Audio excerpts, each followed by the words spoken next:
Olá, amigos! Chegamos então no nosso módulo 3. Apenas para fazer uma pequena revisão, no módulo 1 nós tínhamos visto as principais regras de classe e os requisitos das principais convenções internacionais mandatórias da IMO, ou seja, SOLAS, MARPOL e Borda Livre e todos os seus códigos, seus codes associados a essas principais convenções mandatórias da IMO. No módulo 2 nós vimos a aplicação prática do módulo 1. E agora no módulo 3 nós vamos desenvolver as técnicas de vistoria estrutural. Vocês se recordam, quando eu apresentei lá no módulo 2, aquela régua que representava os 5 anos dos certificados válidos harmonizados entre classe e estatutário. Nós vimos que as anuais eram um escopo correspondente ao que a gente viu no módulo 2. E eu havia falado para vocês que o escopo da intermediária e o escopo da especial da vistoria de renovação de classe correspondia ao escopo de inspeção estrutural. Ou seja, na intermediária e na especial nós temos as anuais mais as inspeções estruturais. O principal objetivo da inspeção estrutural será identificar a condição de superfície, o grau de corrosão e como esse grau de corrosão poderá afetar a integridade estrutural da embarcação ou um determinado compartimento ou tanque ou void space. Então vamos começar o nosso módulo 3. O principal objetivo do módulo 3 é saber diferenciar uma análise de superfície de uma análise estrutural.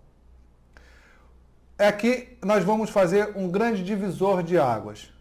A gente vai ver que a análise da superfície não corresponde necessariamente à condição estrutural. Muitas vezes nós temos uma condição de superfície péssima e uma condição estrutural satisfatória, e às vezes o inverso. Há uma confusão muito grande entre a análise de superfície, a condição de superfície e a condição estrutural.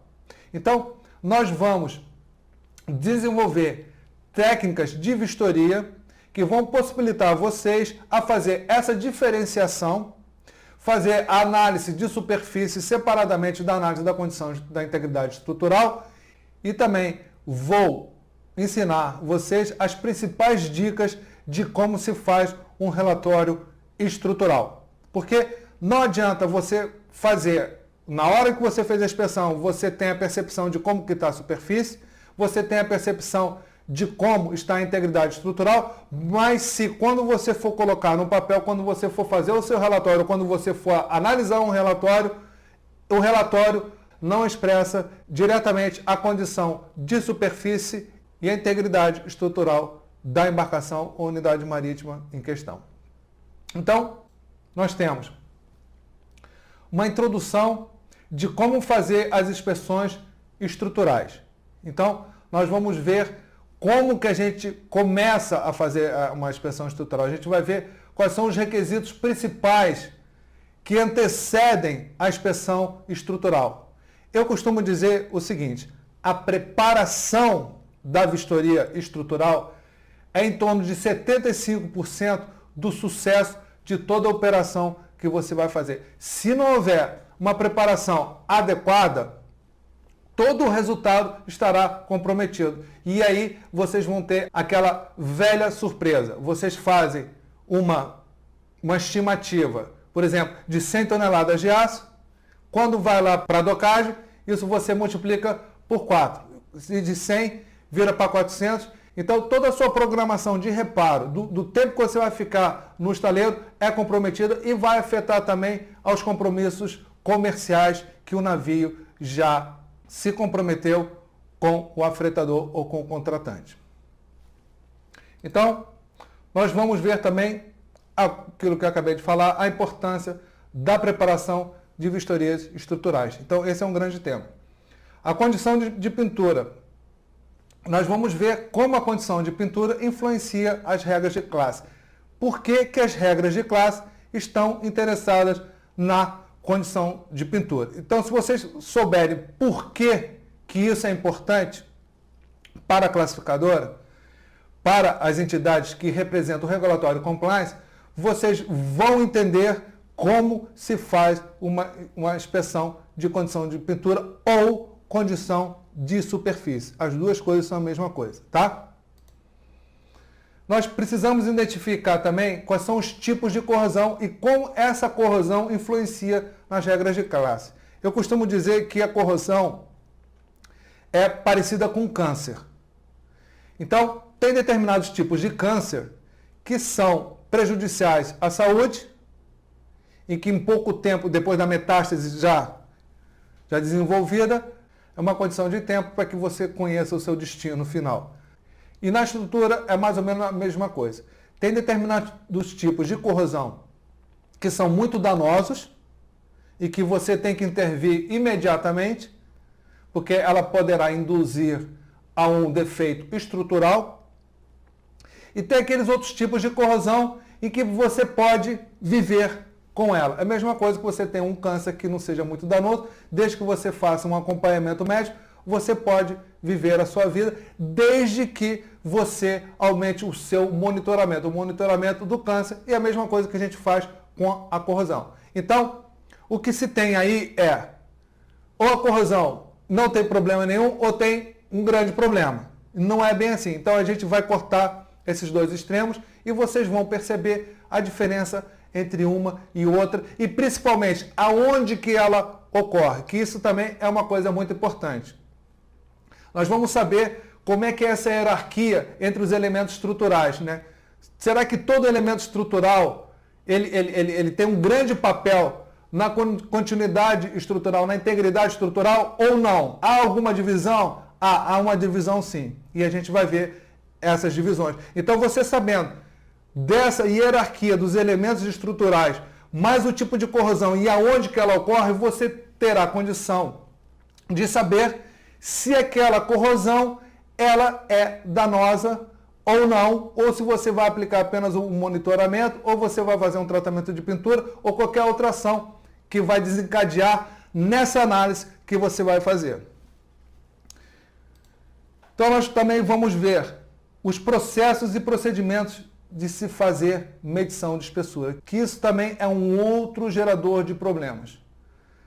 Geralmente, a gente deixa o pessoal lá da medição de espessura lá solto, vai lá, faz a inspeção, depois você recebe o relatório, vem um classificador, pega aquele relatório e começa a fazer a análise estrutural do relatório. Agora eu pergunto, se aquele relatório de medição de espessura não reflete exatamente a condição estrutural, o resultado vai ser satisfatório? Vai ser preciso? E será que realmente eles fizeram a medição dos locais críticos? Será que eles identificaram quais são os locais críticos? Então a gente vai ver a importância da preparação da medição de espessura, como é que ela se processa, como se faz uma medição de espessura adequadamente, que irá refletir a condição estrutural, a integridade estrutural da embarcação, e depois nós vamos aprender como fazer essa análise de uma maneira muito prática, de uma maneira muito dinâmica e direta. Então vocês vão ver que não há grandes dificuldades em se fazer isso, desde que vocês aprendam esses métodos, essas técnicas de vistoria que eu vou estar passando aqui com vocês. Nós vamos ver uma regra muito importante da IACS. Se é uma regra da IACS, ela é comum a todas as classificadoras que pertencem à IACS, chamada Pronto e Touro Repairs. A tradução disso aí é caixão e vela preta. Ou seja, se a gente tiver esse tipo de corrosão em determinadas estruturas, a retificação ela é imediata. Então, se a gente não tem um conhecimento de como se faz uma análise de condição de pintura, de como se faz a medição de espessura, de como se analisa o resultado da medição de espessura mais a condição de pintura, a condição de superfície, que os dois vêm juntos. Essa regra da IACS, que é muito importante, estará prejudicada. Normalmente nós temos ou nada é Pronto e Touro Repairs, ou qualquer corrosão é Pronto e Touro Repairs, ou qualquer defeito estrutural é Pronto e Touro Repairs. O defeito estrutural também, ele segue aquela hierarquia das estruturas que existem a bordo. Em determinados níveis de estrutura, ele pode ser danoso e outros pode não ser tão danoso. Então, a gente tem que identificar todos esses critérios e, ao saber como identificar, como analisar esses critérios, nós estaremos aptos a fazer a análise estrutural ou análise de integridade estrutural a partir dos elementos de inspeção. Eu vou apresentar também para vocês os principais defeitos estruturais típicos, né? Eu peguei 2 tipos de navios, que são os mais comuns, que apresentam a estrutura mais comum, que são os petroleiros e os graneleiros, mas são iguais aos outros, qualquer outro tipo de estrutura, apenas para exemplificar, a gente não dá para trazer aqui todos os tipos de estrutura, todos os tipos de navios. Então, eu peguei esses 2 exemplos típicos para vocês perceberem a sutileza de como você identifica, aonde você identifica, as técnicas, né, dependendo da configuração do arranjo estrutural, dependendo de como esses elementos eles se conectam entre si, nós vamos criar zonas críticas por default. Pode dizer zonas críticas por projeto, por default, projeto, e podemos também ter zonas críticas por aumento da corrosão. Então, esses 2 aspectos deverão ser analisados juntos. Você já deve ter escutado alguma coisa sobre RBI. O RBI, ele apresenta esses locais críticos de projeto. E por que esses locais são típicos que acontecem no projeto? Nós vamos ver alguma coisa estudando esses defeitos estruturais típicos em petroleiros e graneleiros, principalmente ocasionados por corrosão, tá? E por último eu vou trazer alguns exemplos típicos de erros de reparo navais. Não há pretensão aqui de cobrir todos os erros, apenas para chamar uma atenção de vocês que como esses defeitos eles são muito comuns e como a gente poderá evitar. São regras simples que, se aplicado, vocês vão ter um reparo satisfatório. Porque não adianta nada você fazer uma excelente análise estrutural se o seu reparo for prejudicado.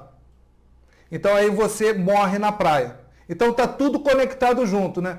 Preparação da vistoria, análise da condição de superfície, tipos de corrosão, medição de espessura, análise do relatório de inspeção e depois a preparação para o reparo e a execução do reparo em si. Então, isso tudo é um trem conectado, é como se fosse os elos de uma amarra. Se um desses elos for fraco ou não estiver bem feito, ou não estiver bem executado, adivinha onde que a sua amarra vai romper? Exatamente nessa falha dessa sequência que eu acabei de trazer para vocês. Então, esses são os principais aspectos do nosso módulo 3 e tenho a pretensão que ao final dele vocês estejam aptos a fazer a inspeção estrutural, a análise correta e executar um reparo de maneira satisfatória também, cumprindo então o seu propósito. Então, vamos a isso.